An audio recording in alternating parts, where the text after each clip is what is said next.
Bueno, gracias por venir. La mayoría de ustedes los conozco. Esto va a ser una especie de autopresentación. Les doy la bienvenida al segundo encuentro de charlas Hablemos con los profesores. Mi nombre es Juan José Barrios, para los que no me conocen. Soy profesor de la Universidad Ort desde 1999. Y vamos a estar dando la charla con Juan Labraga, que también es catedrático de la materia de Economía Internacional, de Comercio Internacional, de la Licenciatura de Estudios Internacionales. Y la charla de hoy va a tener que ver con, la segunda charla con el bien amado y disputado TISA. Voy a empezar yo la charla describiendo en términos generales el tratado o las conversaciones que hay sobre el tratado, y después Juan va a entrar en algunos detalles más específicos sobre el mismo. Entonces, los puntos que voy a cubrir son algunos datos contextuales que nos ubican dentro de lo que son las conversaciones sobre el acuerdo de servicios, algunas características generales del acierto, opiniones locales, algunos esquemas o fundamentos del libre comercio, qué es lo que se está discutiendo, qué significa esto en términos de comercio, las consecuencias que ello puede tener, consecuencias sobre la especialización productiva, que es un punto crítico, algunas críticas que se le han hecho a las conversaciones y, si se puede a esta altura, algunas reflexiones a manera de conclusión, digamos.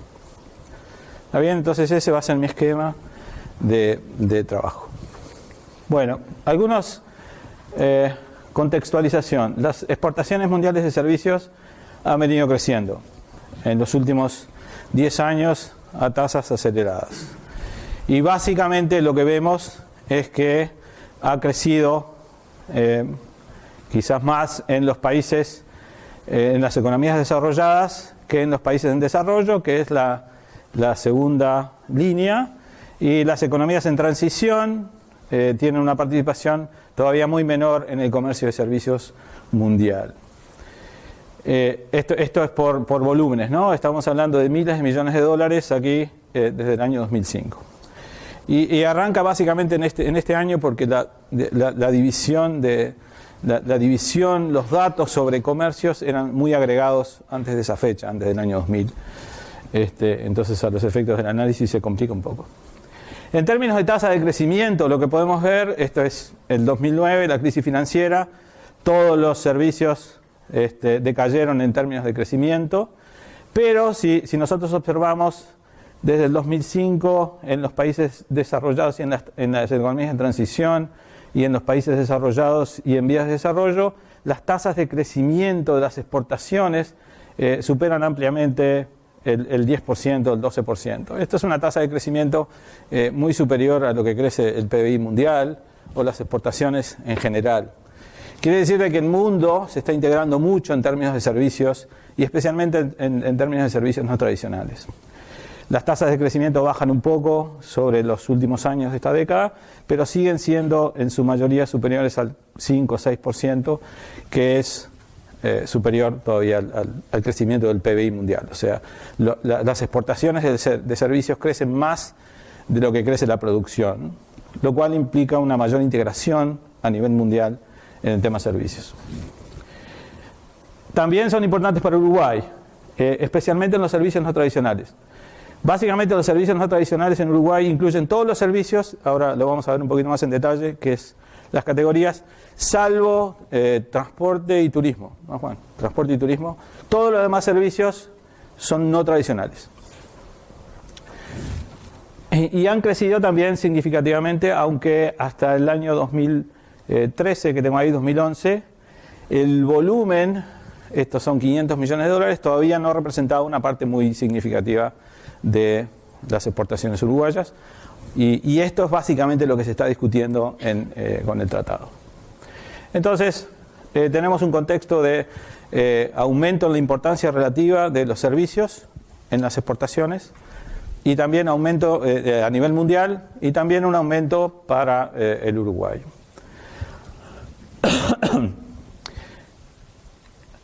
Esta gráfica lo que muestra es y tiene que ver con las conclusiones, es cuál es la importancia del valor industrial. Cuando hablo de industrias, hablo de manufacturas a nivel mundial. Y lo dividimos entre países desarrollados y no desarrollados. Si nosotros miramos en 1975, el 30% del valor agregado, los países desarrollados producían un 30% del PBI en términos de manufacturas. Y nuestros países solamente un 17%.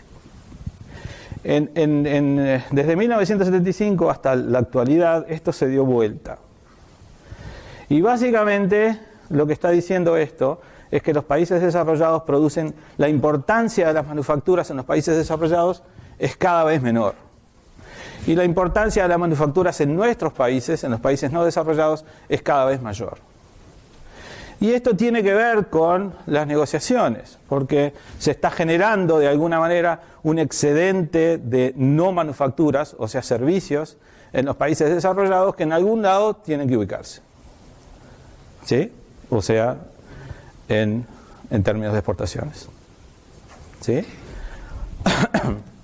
O sea que ha habido un cambio en la estructura de producción mundial, ¿sí?, muy significativo en los últimos 40 años. ¿Está bien? Que nos hace a nosotros ser países relativamente más industrializados y a los países desarrollados países relativamente menos industrializados en términos de manufacturas. ¿Está bien? Bueno, esto en términos de contexto. ¿Qué es el acuerdo de libre comercio del Tratado del TISA en términos muy generales? Son básicamente conversaciones entre aproximadamente 51 países. Acá dice 23, pero la Unión Europea está contada como un país y en realidad son 28. O sea que hoy actualmente son conversaciones que están teniendo 51 países que representan aproximadamente 70% mundial de las exportaciones mundiales de servicios para liberalizar su comercio. Los impulsores de este acuerdo son los Estados Unidos y la Unión Europea, casualmente los países que han tenido esa transformación productiva que estábamos hablando recién. Y lo que está ahora es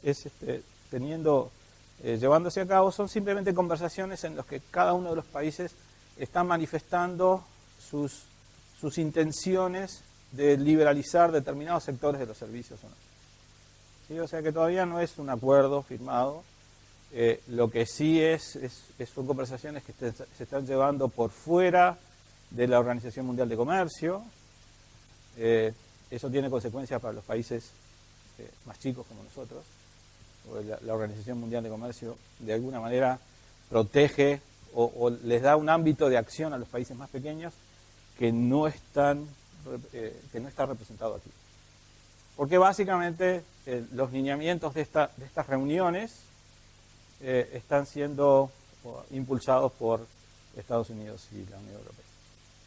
¿Está bien? O sea que ellos son los que están marcando la agenda de esta reunión. Servicios que incluye. Todos los servicios que están incluidos en el Acuerdo General de Servicios, excepto los derechos de tráfico aéreo y los servicios suministrados por el Estado, la justicia, la policía y la defensa. ¿Y cuáles son? ¿Y qué se entiende en el Acuerdo General de Servicios por servicios? Se entiende cualquier servicio de cualquier sector, excepto aquellos que se ofrecen en ejercicio de autoridad pública.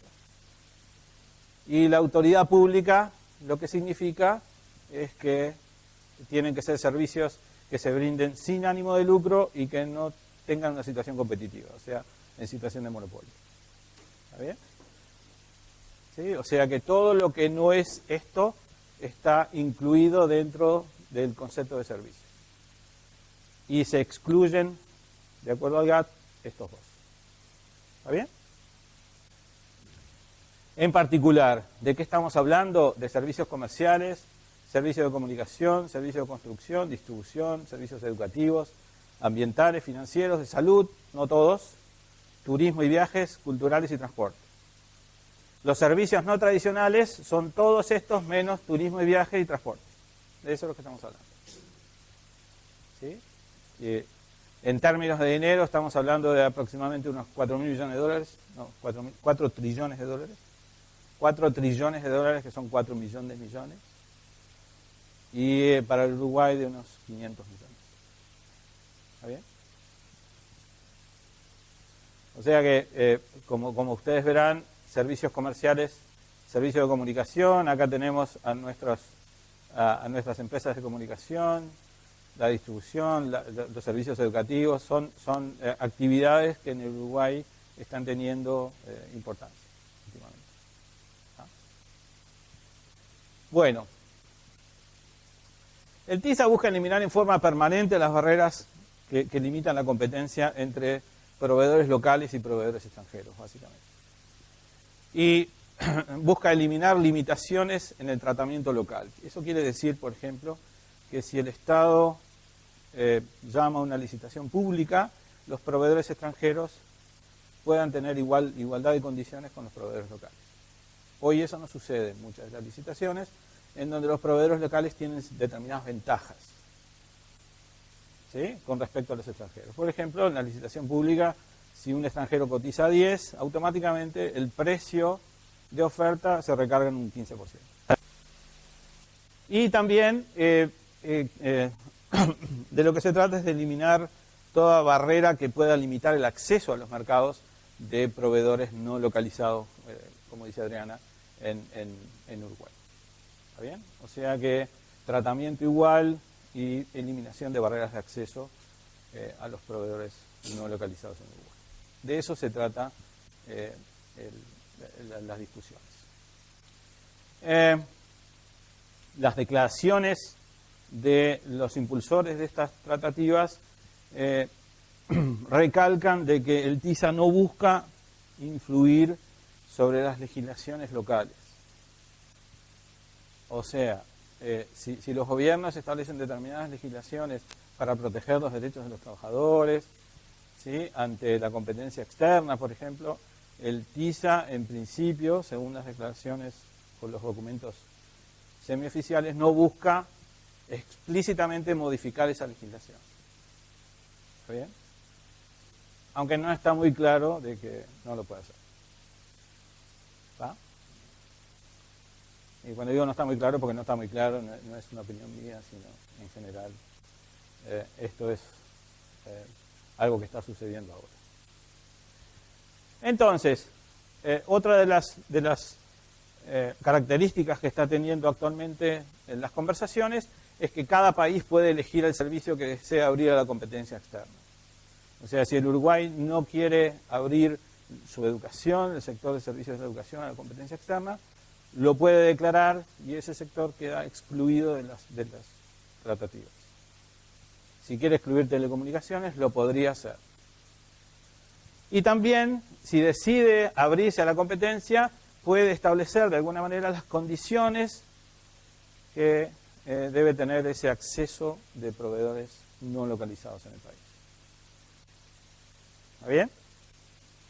O sea, puede determinar la estructura, quiénes entran y cómo entran a la competencia externa. Les recalco que esto está a nivel de conversaciones, que todavía no hay instrumentos explícitos elaborados a partir de las reuniones que se están teniendo, o sea que todo esto que estoy diciendo es simplemente, todavía no está escrito ni confirmado nada. Bien, opiniones locales, para ir entrando en tema. ¿Y por qué estamos hablando de esto? Porque genera conflictos, como ustedes saben, hacia adentro de los países, en este caso de Uruguay. Entonces, por un lado tenemos al ministro de Economía y al ministro de Relaciones Exteriores dando para adelante con el acuerdo. ¿Sí? Hay que hablar, hay que estar. ¿Sí? Por otro lado tenemos las organizaciones sociales, como el PIT-CNT, diciendo de que no hay que estar. ¿Sí? No estoy haciendo ningún juicio de valor, sino simplemente estoy demostrando distintas reacciones de distintos agentes y vamos a tratar de entender en esta charla por qué está pasando todo esto. Y por otro lado hay empresarios de que sí. ¿Sí? Hay declaraciones explícitas de la industria del software, de tecnologías de información, que es uno de los servicios relevantes, diciendo de que un acuerdo de este tipo sería favorable a sus exportaciones. Entonces, Uruguay tiene que estar. O sea, hay que estar hablando, no hay que estar y sí hay que estar. ¿Sí? Ahora, uno puede pensar de que esto solamente pasa en Uruguay y que en realidad pasa con cualquier tratado de libre comercio o con cualquier gestión que se haga para liberalizar o proteger comercio. Esto pasa. Y de hecho pasó con el Tratado de Libre Comercio entre Estados Unidos, México y Canadá hace ya más de 20 años, en donde hubo manifestaciones a favor y en contra. ¿Sí? Entonces, lo que tiene que quedar claro es, y desafortunadamente de repente uno no ve que las conversaciones se estén concentrando en los aspectos relevantes, es primero que va a haber ganadores y perdedores en cualquier tratado de libre comercio. Y el asunto es cómo manejamos eso, si queremos afrontarlo. ¿Está bien? ¿Cuál es la manera de manejarlo? Y eso parece estar un poco ausente de la discusión, pero lo dejo para el final. Entonces, no somos originales, cualquier tratado de libre comercio tiene gente que está a favor y tiene gente que está en contra. Bueno, entrando un poco a los fundamentos del libre comercio, que estos son básicamente estándar. Si nosotros analizamos las consecuencias o el fundamento de por qué los países comercian, es básicamente simple, ¿sí? Aquellos países que tienen costos relativos menores serán más competitivos en lo que sean y estarán en condiciones de exportarlos a aquellos países que no son tan competitivos. Entonces, aquellos que no son tan competitivos van a importar los países en los cuales tienen costos relativos mayores. ¿Sí? Es tan simple como eso. A los economistas los llamamos a eso costos de oportunidad y bueno, estamos hablando de eso. Costos relativos, costos de oportunidad. ¿Y cuáles son los resultados esperados de el libre comercio? Bueno, en equilibrio, y es importante razonar en términos de equilibrio, lo que podemos ver es que el libre comercio, en una situación de libre comercio, la producción mundial de todos los bienes aumenta, lo cual es bueno, en principio. Tenemos mayor disponibilidad de bienes para consumir, en este caso servicios. ¿Sí? Y no solamente es eso, sino que los consumidores podemos consumir más de esos servicios y más baratos. Por lo tanto, nuestro ingreso real aumenta. Esto es la visión tradicional. ¿Sí? Y por último, como un corolario de esto, el bienestar de todos nosotros aumenta. De todos nosotros somos todos nosotros. Entonces, esto es un argumento muy poderoso en favor de hablar y de sentarse a hablar sobre una liberalización en el comercio de servicios. ¿Qué es lo que pasa? El comercio no solamente habla de consumidores, sino que también cambia las estructuras productivas de un país. ¿Sí? Cuando nosotros decimos de que aquellos países importan aquellos productos que son relativamente menos o más caros, quiere decir que deja de producirlos. ¿Sí? ¿Está bien? Y va a producir otras cosas. Entonces, ese cambio en las estructuras productivas del país puede estar, de alguna manera, generando algunas de las reacciones que vimos antes. ¿Está bien? Entonces, los sectores menos competitivos se contraen o desaparecen.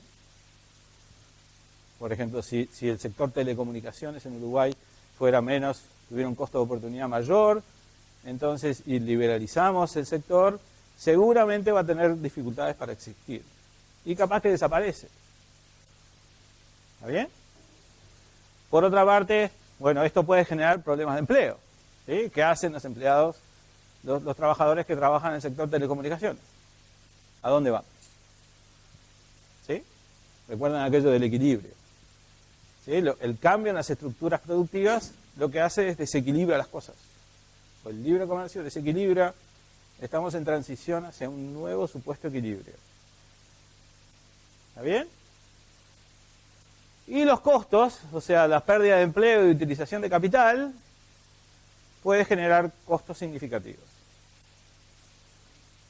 muchos economistas dicen que estos costos, por más que sean significativos, son transitorios frente a los beneficios que tenemos los consumidores, que son permanentes. Entonces siempre va a ser bueno liberalizar las cosas. Pero eso es otro tema. Por otra parte, los sectores más competitivos se expanden, eso genera empleo y utilización de capital. ¿Está bien? O sea que tenemos destrucción y generación de empleo y de capital al mismo tiempo. ¿Sí? Y tenemos que lidiar con eso. Y lo importante es cómo se lidia. ¿Sí? Bueno, me voy a apurar porque estoy fuera de tiempo. Algunas preguntas. ¿Pueden los que pierden empleo trabajar en sectores que se expanden? ¿El capital que deja de utilizarse en los sectores que desaparecen o se contraen puede ser utilizado en los sectores que se expanden? ¿Qué consecuencias puede tener el cambio en la estructura productiva sobre las capacidades de desarrollo de un país? ¿Importa dónde se producen las cosas? En este caso los servicios. ¿Importa si se producen en Uruguay o en Estados Unidos? O en cualquier otro país. La visión tradicional dice que sí importa. El Uruguay produce mucha carne porque tenemos mucha tierra y muchas vacas, entonces la carne es barata. ¿Sí? Entonces importa que la carne se produzca en Uruguay y no en Islandia, porque ellos no tienen lo que nosotros tenemos. Y también que los automóviles se produzcan en los Estados Unidos porque ellas tienen capacidades e instituciones que hacen que los automóviles sean relativamente más baratos. O sea que en la visión tradicional sí importa. ¿Está bien? ¿Pasa lo mismo con los servicios? Bueno, vamos a ver. Es importante saber qué tipo de factor productivo se beneficia con esa especialización. Cuando nosotros pensamos de que el Uruguay tiene que producir carne, bueno, ¿quiénes trabajan con la carne? Los peones y los dueños de las estancias. Esos factores, y los dueños de tierra, esos factores se benefician. Si uno produce autos, bueno, otro tipo de trabajador se beneficia y otro tipo de capital se beneficia. Y eso es importante para saber cuáles son las consecuencias a más largo plazo. Sí, es importante. Y lo vamos a discutir después. Esto puede provocar, si por ejemplo, a partir de esto puede generarse un aumento desigual de las capacidades productivas de los países. Puede generarse. ¿Sí? Si los bienes que se producen en un país tienen externalidades positivas y estimulan el desarrollo de una tasa superior, entonces, a pesar de que todos ganen, la desigualdad aumenta. ¿Sí? Y eso puede generar consecuencias quizás no deseadas en el largo plazo. Entonces, una vez, y esta es una historia repetida, cuando nosotros digo América Latina y el mundo subdesarrollado en esta situación hace unos 40 o 50 años, se pensó en sustituir importaciones. ¿Sí? Como el desarrollo pasaba por producir lo que se producía en otros países, había que producirlo acá. Entonces había que sustituirlo. El punto es si nosotros podemos seguir pensando hoy en una política de este tipo y más en relación a servicios. ¿Por qué? Porque voy a ir más rápido. ¿Dónde se producen las cosas hoy? Por ejemplo, ¿dónde se produce un iPhone? ¿Dónde se produce un iPhone? Bueno, miren. El diseño en California, Estados Unidos, la producción del chip en el Reino Unido, el control multitáctil en Alemania, la producción del chip de video en Corea del Sur, en Japón, otros como tienes en Taiwán, el ensamblaje en China. Lo único que hacen los chinos es ensamblar. ¿Sí? ¿Y quiénes importan todo este iPhone? Todos. ¿Sí? O sea que hay una división del trabajo, de la producción en cadenas de valor que no existía antes. Y los servicios tienen mucho que ver con eso. Quienes, por las características de los servicios que se están prestando, de repente lo que se produce en Palo Alto, California, tiene un valor agregado mucho más alto que lo que se produce simplemente embalando el producto. ¿Sí? Entonces nosotros podemos ver que las retribuciones, los trabajadores que trabajan en un iPhone en California ganan mucho más que los chinos que embalan el iPhone en China. Y todos son parte de la misma cadena. ¿Sí? ¿Está bien? Bueno, entonces ya no es Uruguay produce carne y Estados Unidos produce automóviles. Es quién produce qué, dónde se produce qué. ¿Cómo encajamos nosotros en estas cadenas de valor que se están formando? Y ese es un punto importante para discutir. Entonces, ¿cuáles son las consecuencias de esta nueva división internacional de trabajo? Los países desarrollados concentran la producción y exportación de servicios al comienzo y al final de la cadena de valor. El diseño del iPhone, lo caro del iPhone se produce en Estados Unidos. Lo barato del iPhone, ponerlo dentro de cajitas, se produce en países como nosotros. ¿Sí? ¿Está bien? Los países no desarrollados se concentran en actividades industriales tradicionales. ¿Sí? Esto tiene que ver con la gráfica aquello, valor agregado, ¿se acuerdan? Cuando se cruzan. Que los países desarrollados ahora tienen menos valor agregado industrial que los no desarrollados. Entonces la pregunta en el debate está surgiendo otra vez. Si nosotros liberalizamos este tipo de comercio en esta nueva situación, ¿podemos llegar a estar creando condiciones que aumenten la desigualdad a nivel internacional? ¿Cuáles son las consecuencias para nuestros trabajadores y nuestros empresarios? ¿Sí? ¿Podemos estar generando condiciones de atraso relativo con respecto a otros países o no? ¿Está bien? ¿Es esto un argumento en contra del libre comercio de servicios? A mí no me parece. Pero es algo que tenemos que tener en cuenta. ¿Sí? Críticas altizas, ustedes la pueden haber escuchado y tienen que ver con mucho de lo que estamos hablando. Una de forma, no hay mucha información, la información llega fragmentada y tardía. Le echan la culpa a las grandes corporaciones. Las grandes corporaciones son las que están atrás de los gobiernos empujando esto. Puede ser verdad, no sé. No es el punto del análisis, quizás sea, pero ¿eso es malo en sí? No estoy muy seguro. Es una propuesta ideológica, bueno, ideología tenemos todos. ¿Sí? Es de perogrullo que toda propuesta tiene una ideología atrás. Acuerdo por fuera de la OMC, esto es importante porque la OMC es un ámbito donde los países menos desarrollados tienen más ámbito de acción. Algunas cosas específicas como la cláusula cremallera que le dicen, esa cremallera que uno lo tranca acá, uno una vez que toma una decisión no puede volver atrás. Entonces el acuerdo dice que si yo desregulo un sector de actividad y después me doy cuenta que me equivoqué, no puedo volver a regular. La cláusula del diferendo, esta es importante, a los efectos de quienes toman decisiones. Básicamente, si hay diferencias hoy por hoy dentro del OMC entre países, los diferendos se arreglan entre países. Con este acuerdo, las corporaciones pueden demandar a los países.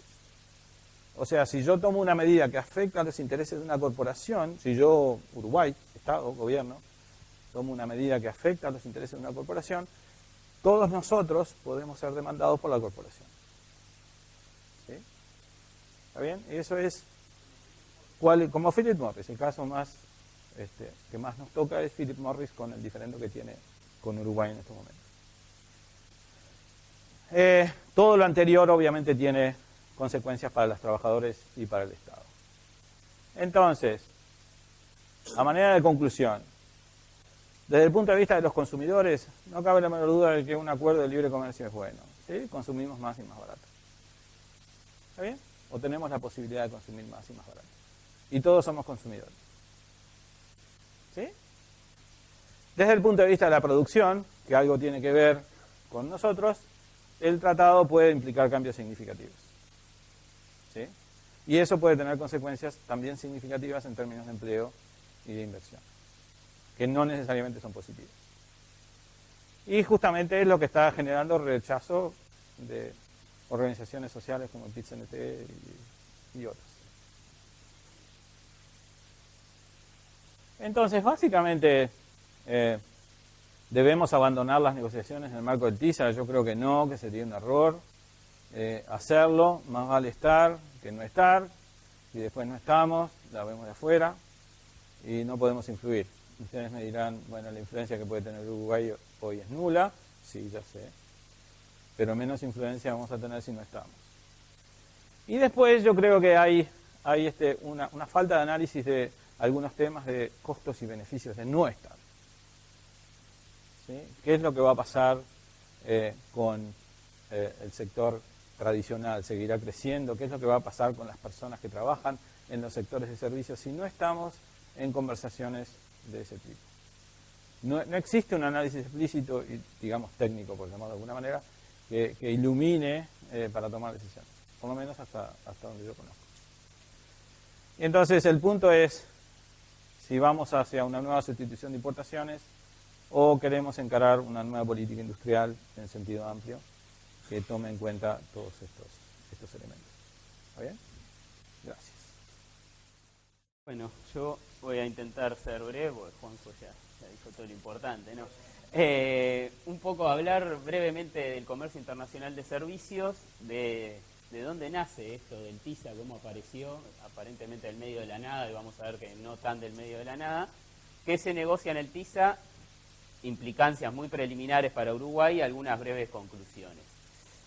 Bueno, el comercio internacional, un poco, muy brevemente, ya lo dijo Juanjo, en el siglo XX o con la visión del siglo XX, nosotros nos ponemos a discutir y a hablar de los bienes que comercializamos entre nosotros. Está bien o mal para el desarrollo futuro y para el presente que Uruguay venda carne y soja, y está bien o mal que importe automóviles y tecnología, etcétera, y siempre pensando en que el bien nos da todas las características de lo que hacemos. Es decir, hay una función de producción única que se determina una única forma de hacer las cosas, podríamos decir una especie de Leontief si nos ponemos medios técnicos. Entonces el bien nos dice todo lo que hacemos, cómo hacemos las cosas.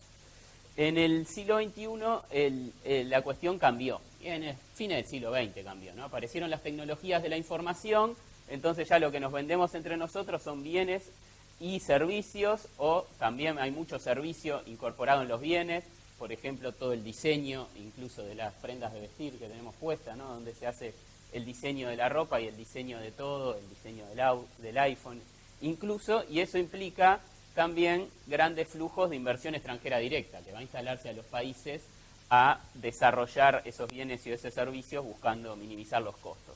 O sea que hoy tenemos que pensar en el comercio en un nexo de bienes, servicios e inversiones, ¿no? Es más, como dice la literatura especializada, hablar de un comercio de tareas, son tareas que se están transando en el mundo, y no tanto, al menos caracterizar a los países por los bienes que exportan como si haya una única forma de realizarlos. ¿Cómo se transa en el comercio de servicios? Bueno, tenemos la forma clásica que nosotros conocemos y cuando hacemos las compras por internet en Estados Unidos y estamos todos contentos con el nuevo régimen, etcétera, que es nosotros comprando desde Uruguay o una empresa a otra empresa y haciendo el comercio transfronterizo, ¿no? Es lo mismo característico del comercio de bienes, cuando los bienes cruzando las fronteras, en este caso los servicios cruzando las fronteras. Pero en realidad hay todo otro mundo, que es muy importante, que son los 4 modos de prestación de servicios. El uno es el clásico, el de los bienes, comercio transfronterizo, y después está uno importantísimo para Uruguay, ¿no? El que vendría el ser asociado al turismo, el consumo en el extranjero, ¿no? Cuando el que se mueve es el consumidor que va a consumir servicios, vamos nosotros a Buenos Aires, al teatro o a lo que nos guste hacer, ¿no? Etcétera. Después está también el asociado a la inversión extranjera directa, que es la presencia comercial, la empresa que se instala, y acá está el nexo, inversión, bienes y servicios, la empresa que se instala para prestar servicios, en este caso, presencia comercial, y después el traslado temporal de trabajadores, temporal de trabajadores yendo a prestar un servicio a una empresa, ¿no?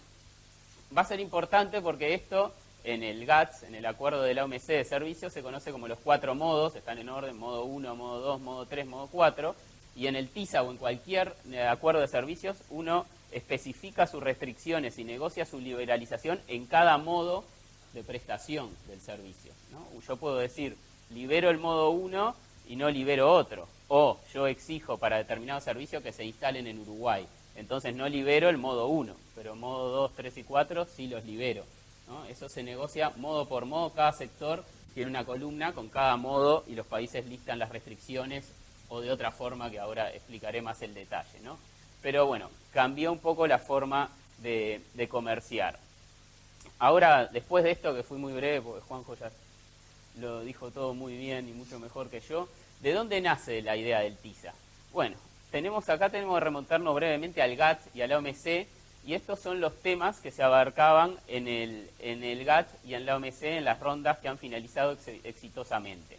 Como vemos, el GATT comenzó siendo un club de muy pocos países, de 23 países, donde se negociaban las medidas en frontera, que es lo que importa para el comercio de bienes del siglo XX. Lo que importa son los aranceles y las medidas no arancelarias que se incluyeron en la ronda Kennedy, poniendo las primeras disciplinas antidumping, ¿no? Se negociaba exclusivamente de eso.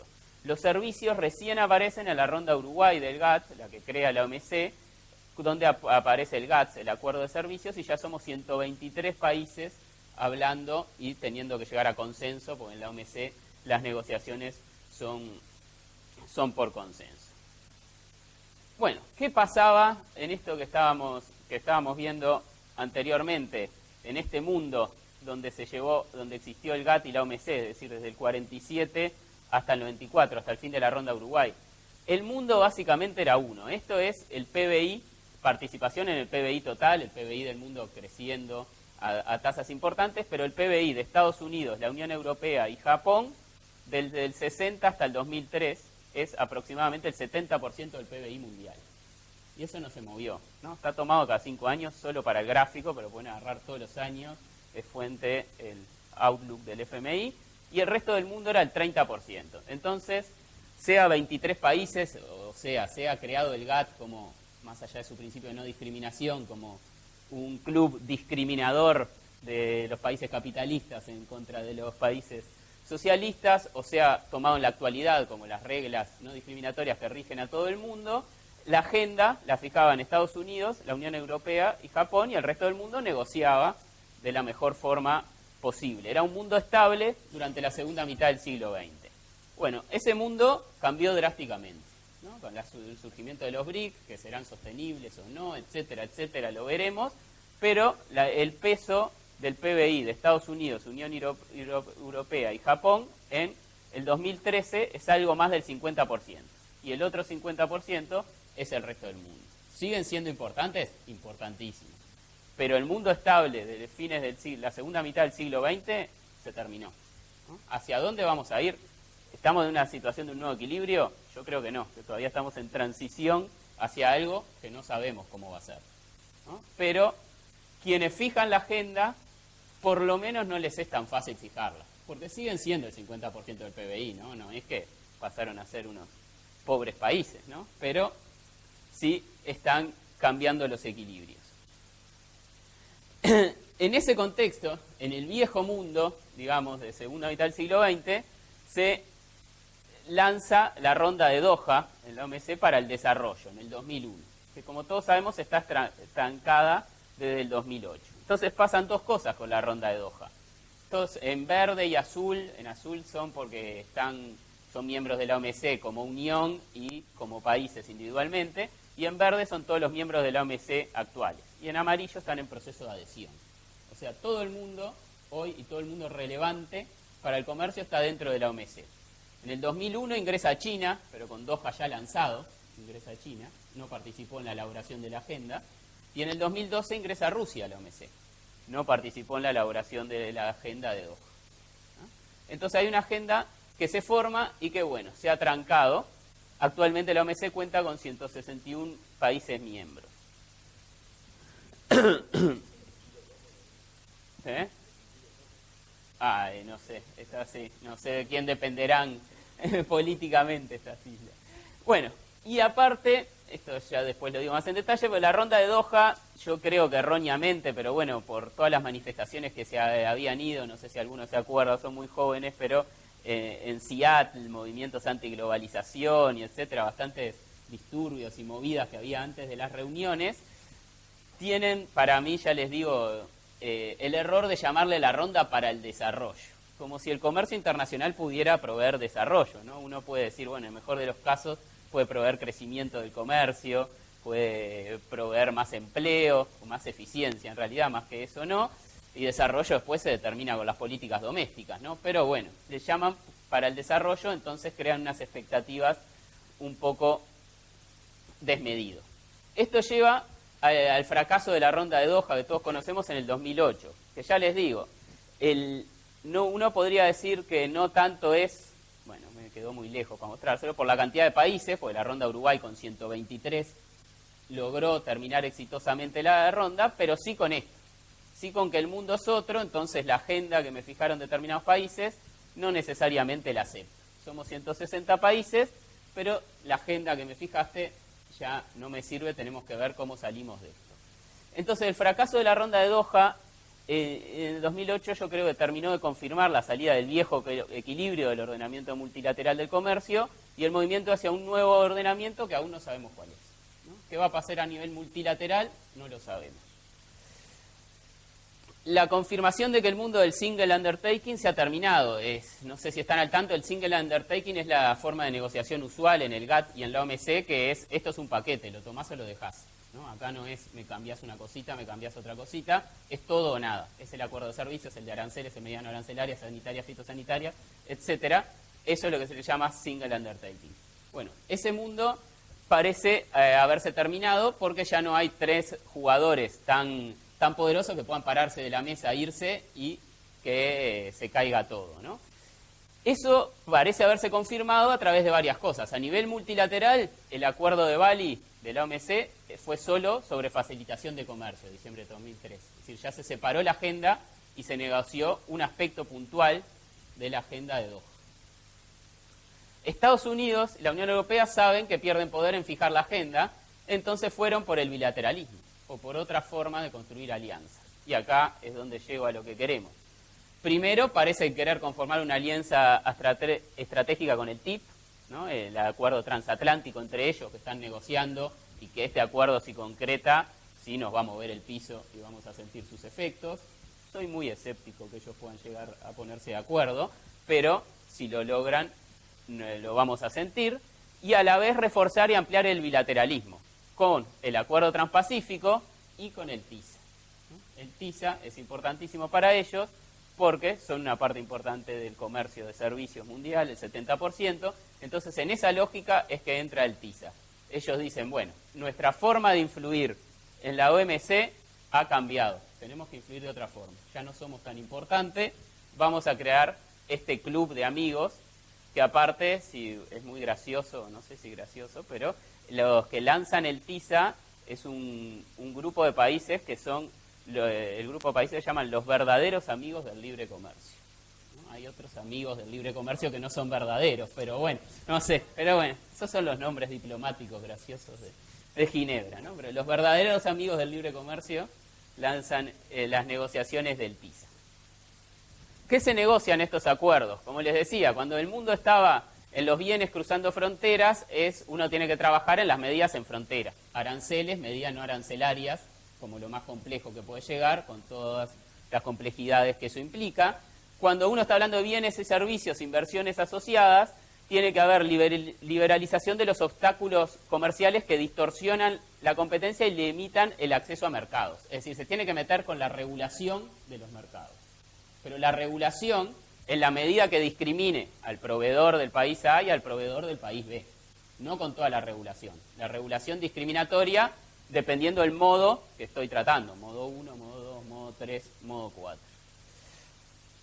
Esto lo sacamos de la misma página web, así que voy rapidito. Entonces forman esto, que son 23 miembros de la Organización Mundial del Comercio, que está la Unión Europea como un todo, 70% de servicios. El TISA se basa en el GATT, suscrito por todos los miembros de la OMC, e incorpora las principales disposiciones de dicho acuerdo: alcance, definiciones, acceso a mercados, trato nacional y exenciones, ¿no? Es decir, yo algo que tengo que garantizar es, ahora lo voy a explicar un poco más, pero es el trato nacional. Yo no tratar diferente al extranjero que al nacional, le tengo que dar el mismo trato. Eso no significa al nacional, yo lo puedo estar destratando claramente, ¿no?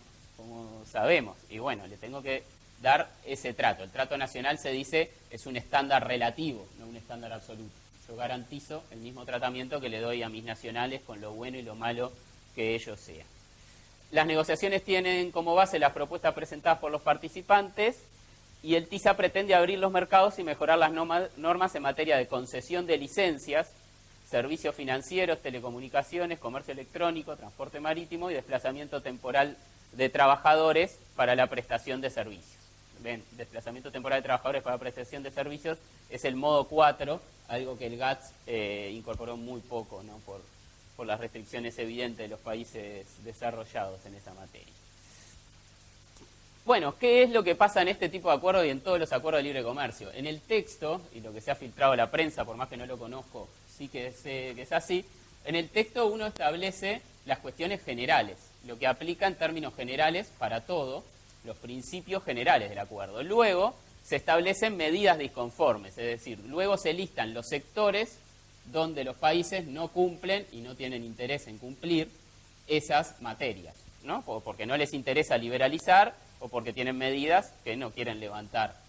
No hay obligación de levantar todo tipo de medida discriminatoria. En los acuerdos de servicio existen dos formas de listar esas reservas, o decir, en este sector tengo una medida disconforme. Listas positivas y listas negativas. Listas positivas quiere decir, yo listo todos los sectores en todos los modos de prestación de servicios y digo cuál liberalizo y cuál no. Y listas negativas es, yo solo listo los sectores con restricciones. ¿No? Digo, en telecomunicaciones, en telefonía básica, tengo Antel, que es un monopolio estatal, y listo, no digo más nada. Con información completa no hay diferencia entre ambos métodos, porque yo sé todo de absolutamente todos los sectores, es neutral si utilizo listas positivas o listas negativas. Pero con información incompleta, más algo de lo que sabemos de Behavioral Economics, las listas negativas pueden llegar a ser más liberalizadoras del comercio de servicios. ¿Qué quiero decir? Con listas positivas yo digo, sobre todo se usa para los países en desarrollo, hay un sector que no sé si tengo regulación y no sé si en el futuro voy a tener algo discriminatorio. Por las dudas, no lo liberalices. Ponele una crucecita, no lo liberalices. Poné que podemos tener medidas ahí. Con listas negativas yo tengo que ser concreto y conocer la legislación y listarla. Eso no implica que haya ninguna diferencia en reservar por las dudas, ¿no? Es decir, listas negativas a futuro también se puede poner, ¿no? Tal sector no me interesa negociar. Esto de listas positivas y listas negativas no es un enfoque único del TISA ni original, son de todos los acuerdos de servicio y todos los acuerdos de inversiones. Por ejemplo, el acuerdo bilateral de inversiones Uruguay y Estados Unidos está negociado por listas negativas y Uruguay no negoció la apertura de los nuevos servicios financieros, ¿no? Productos financieros que puedan existir en el futuro y que no existen actualmente. Si uno no los lista, nacen abiertos, quiere decir no puedo tener discriminaciones entre el nacional y el extranjero.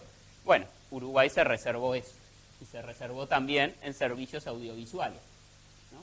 Poder poner medidas restrictivas. Pero se tiende a creer que las listas negativas son más exigentes en materia de conocimiento de la normativa. Quienes negocian tienen que conocer toda la regulación de todos los sectores para ver si hay alguna restricción. Liberalización, no desregulación. Lo que les decía, la reglamentación doméstica debe seguir existiendo en la medida que sea necesaria para cumplir objetivos políticos, medioambientales, etcétera. Se negocian disciplinas generales en materia de acceso y trato. Y lo que les decía, en el texto se ponen las disciplinas generales y luego las medidas disconformes. Algunos temores infundados desde mi punto de vista. Monopolios estatales. Bueno, monopolios estatales en algunos acuerdos se listan, en otros ni siquiera eso, porque yo, como uruguayo, no puedo proveer servicios de telefonía fija. O sea, el único que lo hace es el Estado. No hay una restricción a los nacionales uruguayos. Entonces, depende cómo está redactado el acuerdo. En algunos acuerdos se listan los monopolios estatales, pero no quiere decir que se liberalice, porque yo le estoy dando trato nacional. El nacional no puede proveer servicio de telefonía fija, entonces el extranjero tampoco. Listo, fin del tema. Salud y educación, bueno, salud y educación sí, en principio están incluidos. Yo acá simplemente por una cuestión que no logro entender de mucho cuál sería el problema, que alguien venga a prestar servicios de salud y educación a distancia o lo que sea, en la medida que tenga la regulación adecuada y asegure estándares de calidad, etcétera, etcétera, ¿no? Pero, eso. Servicios financieros está todo el tema por la crisis financiera internacional de los nuevos requisitos y de Basilea III, etcétera, etcétera, pero en la medida que no sean discriminatorios, nada implica que toda la regulación se incorpore y que pueda estar, y que está vigente, ¿no? Está vigente en los nuevos países. Lo que hablábamos de nuevos sectores, sí, siempre puede haber alguno que se me escapa, y ahí nace abierto. Nace abierto quiere decir sin discriminación entre el nacional y el extranjero, ¿no? Compras públicas, perdón Juanjo que lo incluiste en tu ejemplo, pero compras públicas, se negocian los acuerdos de compras públicas. No hay nada en el TISA ni ningún acuerdo de servicios que diga de compras públicas. Compra pública, acuerdo de doble tributación, inversión va en los acuerdos correspondientes o en los anexos correspondientes. Por eso los TLC modernos traen capítulos específicos sobre todas estas materias. Bueno, ¿qué tiene Uruguay para ganar en este acuerdo? Y para terminar, bueno, yo creo, no tengo un estudio técnico, pero poco en términos económicos, porque como les decía, el partido en servicios se juega en los tributos, y los tributos no se van a tocar en este acuerdo, no cambian ni en el GATS, ni cambian por este acuerdo. O sea, poco en términos económicos, no tampoco en términos de marketing e imagen país. Uno ya es más de publicidad, estamos ahí en el club ese de los verdaderos amigos del libre comercio, con todo lo bueno y todo lo malo que tenga, ¿no? Estar en ese club, pero si firman algún acuerdo a futuro. Y lo que nos muestra las experiencias de los acuerdos de servicios, que este tipo de acuerdos tienden a consolidar status quo, más que a levantar restricciones existentes en materia de acceso a mercados. ¿Qué quiero decir? Se ponen las disciplinas generales y en los anexos los países ponen toda su regulación existente y los sectores que van a regular en el futuro, como hizo Uruguay con servicios audiovisuales y con otros sectores, ¿no? Entonces no implican ninguna liberalización inmediata, sí implican, lo que dijo Juanjo, la cláusula de cremallera, es decir, que yo puedo liberalizar o discriminar menos en el futuro, pero no discriminar más en el futuro. Por tanto, yo creo que la relevancia es que el comercio del siglo XXI implica que el acceso efectivo en materia de servicios se juega con la negociación de 3 acuerdos: servicios, inversiones y acuerdos para evitar la doble tributación. Sin el acuerdo para evitar la doble tributación, el sector de servicios, esto no me lo dijeron ellos, pero yo lo voy a decir, pero yo tiendo a pensar que el apoyo de la CUTI al acuerdo de servicios del TISA es menos por el acceso que van a lograr ellos, porque ellos saben que lo que necesitan son acuerdos para evitar la doble tributación, y es lo que piden con Chile y con Estados Unidos, con México, con los países que no les dejan hacer comercio transfronterizo y le cobran impuestos, pero sí sirve muchas veces para disciplinar al regulador o al regulador implícito nacional. ¿Me explico? ¿Qué quiere la CUTI? Disciplinar ante él. Para mí eso es más relevante para la CUTI que el acceso a terceros mercados.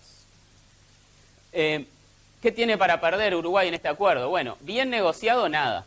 En la medida que se negocie profesionalmente y se fijen las reservas correspondientes, el país dispone de las capacidades para este tipo de negociaciones, ¿no? Es decir, no va a haber nadie que presione a Uruguay porque liberalice algún sector específico. Nadie viene por nada a Uruguay.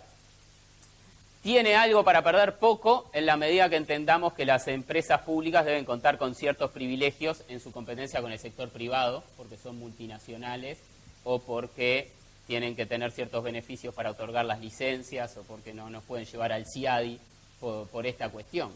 Si entendemos eso, que tienen un rol importante las empresas públicas para jugar en materia de desarrollo, sí hay algo para perder. Si no, no. Esa es mi visión. Esto sí que es sumamente personal. Las conclusiones, y yo creo que esto es importante: ningún acuerdo otorga pleno acceso a los mercados ni nos deja definitivamente afuera de un mercado, porque los acuerdos los negocian los países con sus restricciones actuales, y las restricciones actuales se mantienen en los anexos, como cuando también decimos negociar un TLC con Estados Unidos, con la Unión Europea, nos va a abrir el mercado de la carne de forma definitiva. Falso. Nos va a dar una cuotita un poquito más grande. Nada más, y hay que ver con qué regla de origen. Bueno, Las restricciones siguen siendo las mismas y se ponen en los acuerdos. Pero sí una red de acuerdos hace la diferencia. Una red de acuerdos en materia de servicios, inversiones y doble tributación, que Uruguay no hace tanto tomó la decisión de negociar estos acuerdos, ¿no? Creo también que es importante decir que los acuerdos comerciales no traen desarrollo, falsa promesa de Doha, y que creo que Doha está pagando cara. El desarrollo lo traen las políticas domésticas, bien diseñadas y bien ejecutadas. Pero los acuerdos comerciales, como muchos, generarán fondos para aplicar las políticas, pero no traen el desarrollo los acuerdos comerciales. Y el TISA es más una señal que resultados concretos. Pero, como decía Juanjo, es empezar a definir cómo y dónde se va a posicionar Uruguay en el nuevo ordenamiento multilateral del comercio. Participamos de la mesa de reunión con nuestro poco o nulo margen de incidir, o lo vemos por televisión y vemos si después es parte de los acuerdos generales de la OMC, adherimos, o si no, no adherimos. Eso es un poco la cuestión. Bueno, muchas gracias.